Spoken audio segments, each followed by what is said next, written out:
예, 안녕하세요. 세뇌탈출입니다.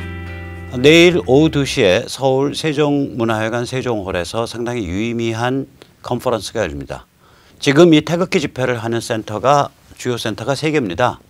천만인 무죄석방운동본부, 국본, 그리고 일파만파, 서울역서부터 쭉 북쪽으로 올라오면 그 순서가 됩니다. 이 셋 다 같이 힘을 합쳐서 하는 거예요. 사실은 저는 이 컨퍼런스 혹은 세미나에 잘 맞지 않는 사람이죠. 그 컨퍼런스나 세미나의 그 제목이 뭐냐면은 보수우파 어떻게 하나 될 것인가 이렇게 되거든요.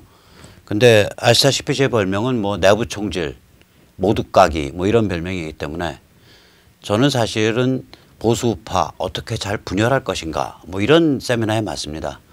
그러나 내일 자리가 워낙에 귀한 자리라서 언감생심 감히 토론자로 나서게 됐습니다. 내일 오후에 시간이 계신 수도권에 계신 분들은 2시에 세종홀에서 뵙겠습니다. 이 토론회를 준비하다가 제가 토론문을 쓰게 됐는데 흥이 나서 쓰다가 보니까 A4로 무려 한 18장 돼요. 본문이 한 13장 되고 그 다음에 이제 그 부록이 한 5장쯤 됩니다. 그래서 오늘은 세뇌탈출해서 이것을 잘 읽어 드릴 텐데 원래는 욕심 같았으면은 자료 사진을 한 300~400장 쓰려고 그랬어요. 근데 그걸 눈이 빠지게 찾는데 시간은 많이 걸리고 그래서 앞에 한 4분의 1밖에 자료 화면을 못 찾았고요. 나머지는 저의 못생긴 얼굴과 텍스트를 보시면서 들어주시기 바랍니다. 스스로 보수우파를 자임한다는 사람들 중에서 태극기 저항 세력을 두고 탄무새, 탄핵 무효를 앵무새처럼 반복하는 사람들이라고 낙인 찍는 현상이 연출되고 있다. 일베의 정치 게시판은 닥근혜라는 프레임에 의해 점령당한 지 오래다. 이러한 흐름에는 조직적 의도적 배경이 있다고 보인다. 조직운동 및 구여권 거물들 그리고 자유한국당 일부 지도자들의 입김과 영향력이 작용한 결과라고 추정된다. 일베 정치 게시판을 장악하려면 1000개 미만의 아이디로 어뷰징을 하면 충분하다. 약 5명에서 10명 사이의 전업 어뷰저이면 충분하다. 게시판은 소셜미디어, 카톡, 페북, 트윗과 같은 소셜미디어 및 유튜브와 같은 스트리밍 서비스와 달리 작전 세력의 여론 조작에 매우 취약하다. 소스 IP 주소가 동일하면 걸러질 수 있다고 말들은 한다. 그러나 천만의 말씀이다. 스마트폰 소프트웨어를 약간 뜯어고치고 버튼 원타치로 IP 주소를 다시 받아올 수 있다. 한마디로 스마트폰 한 대로 각기 소스 IP 주소를 달리하는 수백 수천 명 아이디를 운영할 수 있다. 이를 조금만 더 지능화시키면 드루킹 시스템이 된다. 이 같은 비열한 수법을 동원했건 안 했건 태극기 저항 시민을 탄무새라고 부르는 것은 한마디로 싸가지 없는 행태에 지나지 않는다. 그러나 탄무새 낙인이 문재인에게 실망한 냉소적 청년층에겐 제법 잘 먹혀든다는 데에 문제가 있다. 문재인도 싫고 박근혜도 싫다. 이것이 바로 이 낙인이 세뇌하는 메시지이다. 그리고 바로 이 지점이 우리가 반성해야 할 대목이다. 우리가 지난 3년 가까이 부르짖어온 탄핵 무효라는 슬로건은 이제 생명력이 다해가고 있는 것 아닐까? 사람들이 피로감을 느끼고 있는 것 아닐까? 골아프게 다시 탄핵에 대해 고민해야 하나? 이 같은 회의가 번져가고 있는 것은 아닐까? 어쩌면 우리는 탄핵 사건을 제대로 평가하고 해석하지 않았는지 모른다. 탄핵은 왜 일어났던 것일까? 탄핵 난동을 추진한 핵심 세력은 누구이며 그들의 동기는 무엇이었던 것일까? 지금 탄핵 세력을 비판하고 공격하는 것은 무슨 의미를 가지는 것일까? 무엇을 위해 어떤 각도에서 비판하고 공격해야 하는 것일까? 우리는 위와 같은 질문에 대해 충분히 고민했던 것일까? 우리의 투쟁에는 위와 같은 화두에 대한 깊은 통찰이 배어 있는 것일까? 우리는 왜 무엇을 위해 싸우고 있는 것일까? 이런 질문은 문맥을 형성한다. 박근혜 탄핵 규탄을 어떤 문맥에서 자림시켜 해석해야 할 것인가? 이것이 새삼 사무치는 질문이다. 훌륭한 음식도 공간, 테이블, 접시, 숟가락, 젓가락이 없으면 땅바닥에 흩어놓고 손으로 주워 먹는 천한 먹이가 될 뿐이다. 탄핵에 대한 규탄과 저항 역시 일정한 문맥 안에 놓일 때 빛을 발휘할 수 있다. 그리고 이 문맥은 탄핵 자체의 문제점을 훨씬 뛰어넘어 인류, 세계, 문명, 동북아시아 지정학, 미국, 중국, 북한까지 포괄하는 것이 돼야 마땅하다. 민주당과 한호경, 한겨레 오마이뉴스 경향신문만으로는 탄핵이 벌어질 수 없었다. 탄핵의 주역은 제도권 언론 조중동과 국회 구여권 거물들과 법조 등으로 이루어진 수구 기득권 세력이다. 수구 기득권 세력이란 무엇인가? 대한민국과 조선민주주의 인민공화국을 남과 북으로 가르고 있는 이체제 이국가 분단 구조를 기반으로 대한민국에서 적당한 보수파리, 우파파리로 권력과 영향력을 유지, 운영, 확대하는 세력이다. 북한에 대해서 적당한 긴장과 타협을 유지하고 중국에 대해서 친중 밀착을 심화시키는 세력이다.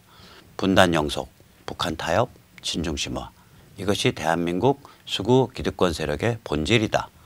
수구 기득권 세력의 심장부를 형성하는 조중동은 탄핵 정국에서 하루 종일 최태민 악령, 최순실 아바타, 비아그라, 그룹 섹스 등 유언비어를 날조 유포하는 인격 살인을 저지르고 촛불 시위를 선동했다. 수구 기득권 세력의 정치인들, 즉 MB와 같은 퇴임 대통령을 포함한 구여권 거물들은 퇴임 후 박근혜가 가지게 될 절대적 영향력을 두려워한 나머지 제왕적 대통령제 철폐하고 국회공화국을 만든다라는 목표 아래 탄핵에 앞장섰다. 수구 기득권 세력의 사법 분야를 담당하는 법조에서는 이미 수년 전부터 이원 집정부제 내지 의원 내각제를 지지하는 것이 대세였다. 그러나 한국의 수구 기득권만 움직인 것이 아니다. 사드 배치, 통진당 해산, 전교조 법외 노조와 민노총 탈퇴 자유화, 북한 주민 해방 선언 등 박근혜 정부의 일련의 정책은 중국 및 그 위성국가인 북한을 크게 자극했다. 평양은 단파가 아니라 일반 라디오 방송 주파수를 통해 난수를 방송함으로써 간첩 총궐기를 명령했다. 북한뿐 아니라 중국도 작용했다고 추정된다. 특히 2016년은 중국이 미국을 무력화하고 국제질서를 중화질서로 바꾸기 위해 무시무시한 총력전을 전개하던 무렵이었다. 한반도에 친중 반미 코리아 연방이 들어서고 서해가 중국의 내해가 되고 동해의 절반까지 사실상의 중국 영해가 되는 것이 바로 중국의 제1도련 구상의 핵심이다. 제1도련은 한반도 및 그 인근 해역을 장악하고 오키나와, 필리핀, 보르네오, 베트남 코앞까지 손에 넣겠다라는 계획이다.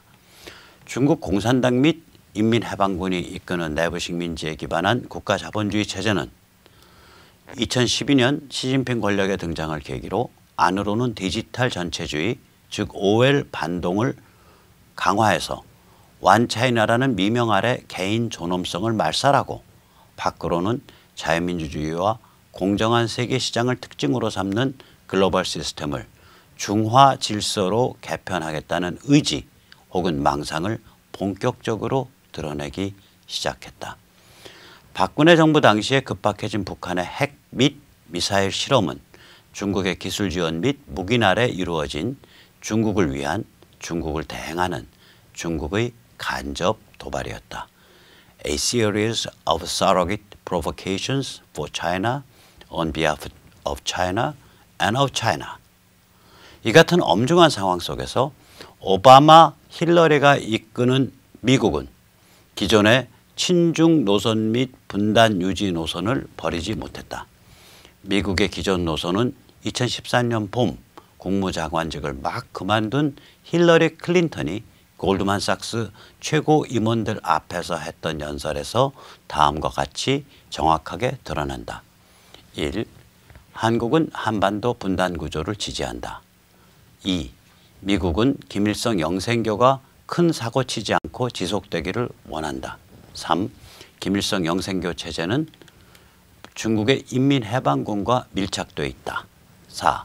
김일성 영생교 3대 메시아 김정은은 사고뭉치다. 5. 시진핑과 중국 공산당은 미국의 굳건한 파트너로서 김정은 및 북중국 인민해방군을 제어하려고 애쓰고 있다. 이 같은 관점을 가진 미국 민주당 핵심부는 2015년, 2016년에 북한 도발이 격화되는 상황에서 전략과 관점을 180도 바꾸기는커녕 박근혜를 크게 부담스러워하기 시작했다. 자신의 약점을 남에 대한 원망으로 치환하는 것은 인간이라 불리는 대형 원숭이들에게 곧잘 나타나는 현상이다. 이들에게 박근혜라는 지도자는 제어되지 않고 예측하기 어려우며 고분고분하지 않은 사람으로 비춰졌을 것이다. 박근혜 탄핵에 오바마 힐러리 행정부가 어느 수준으로 개입했는지는 알 수 없다. 그러나 오바마 힐러리 행정부가 무슨 시그널을 보냈든 한국의 수구 기득권 세력이 미국 민주당 현 정부가 탄핵에 대해 찬성하고 있다라고 인식했었던 것은 확실하다고 추정된다. 그 정도 사고를 저지를 땐 나름대로 미국의 의중을 짐작했을 것이기 때문이다. 2017년 가을 미국 대선에서 패배한 힐러리가 한국을 방문해서 문재인 집단의 핵심 인사들과 만났던 사건은 이와 같은 추정을 뒷받침한다. 힐러리는 미국 대선에서 패배하고 한국 탄핵에서 성공했던 것은 아닐까. 한마디로 탄핵은 수구 기득권 세력, 중국, 북한, 미국 민주당 행정부 모두가 이런저런 동기와 목적으로 음모했거나 공작했거나 방조, 방임했기 때문에 벌어진 일이었다. 그런데 이제 기후 혹은 토폴로지가 완전히 바뀌었다. 미국발 보수혁명이 전 세계로 퍼져나가기 시작했다. 2017년 미국 트럼프 행정부의 등장은 그동안 축적되어 왔던 미국의 보수혁명 정치 에너지가 폭발한 사건의 다름 아니다. 트럼프 진영의 특징 내지 장점은 보수혁명이라는 거대한 아젠다를 처음부터 모두 드러내며 진행하는 것이 아니라 한 단계 한 단계씩 진척에 맞추어 구체화시켜 가고 있다는 점이다.